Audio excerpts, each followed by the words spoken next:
We're Pure Design.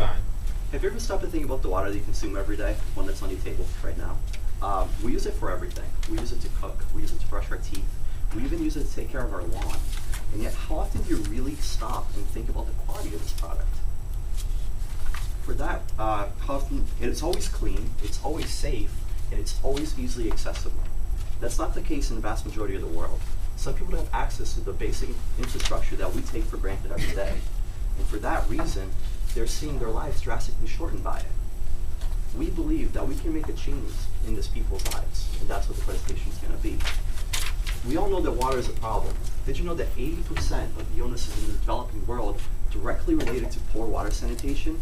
And that 1 in 2, that's half of all the hospital beds in the world are currently filled by somebody suffering from a water-related disease. Not only that, the 780 million people are dying from this, or lack access on a daily basis. In addition, 3.4 million people die every single year due to this cause alone. That's the equivalent of the entire population of Los Angeles dying every single year from this problem that we can easily solve. During our research, we found these two maps published by the World Health Organization, which show a direct correlation between water quality and life expectancy. It can be seen in areas like sub-Saharan Africa, which have low water quality, that life expectancy is greatly diminished. One area that has overcome this challenge, however, is Australia. Although Australia has low water quality, due to their water sanitation facilities, they have achieved a high life expectancy. We at Pure Designs have developed a remarkably simple, affordable water filter to combat this problem. Our filter focuses on the individual household water consumption needs. Our filter requires no outside energy other than that of the sun and gravity, making it electrically independent. Our system is also non-mechanical with no moving parts, making it easy for the end user to both build and maintain, with parts found in-country should something break down the road.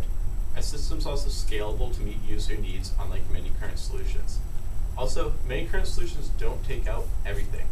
Many current solutions that are being used in third world, such as sand filtration, leave chemicals in the water, which are still poisoning the members of the community. Another really great point about our system is that we're targeting a niche market. During our research, we found out that the market is currently saturated at 2 different points. The individual solutions, such as LifeStraw, I'm sure you've heard of it, and also community-wide solutions. We're targeting the niche market of individual households.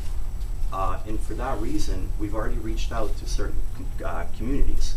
We've talked to a Native American tribe in Arizona that happens to have the lowest purchasing power in the country. We've also talked to relief agencies in Haiti, and we've also talked to this lady right over here, which is my aunt.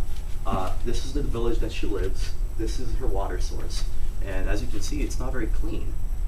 Every single household in this village needs an individual water solution for their house, and they have to spend thousands of dollars every year pumping that water using expensive chemicals, and it's just a reoccurring cycle every single year in order to get that clean water.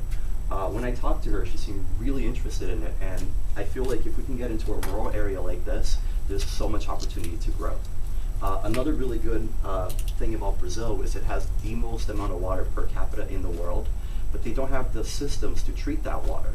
So if we provide an individual household solution, we can make so much money off of that. In order to get to that, we are requesting $5,000. That would cover the cost of the initial prototype, as well as testing the water that might come with it, and any other cost occurred during that process. Spencer's mom works for United, so he'd be able to travel for free. I generally go there on vacation, so my parents would cover the cost of the travel. We've included this here just in case, but we honestly feel like traveling to Brazil will be something that we take care of on our own. Additionally, we've reached out to the Civil Environmental Engineering Department as well as the Mechanical Engineering Department to come on board as technical advisors. And as you can see, we've also built and tested 2 of the key components in our prototype, and we've proven that they work. With your help, we can move that much closer to building the prototype and eventual deployment. Thank you, and let's make a difference.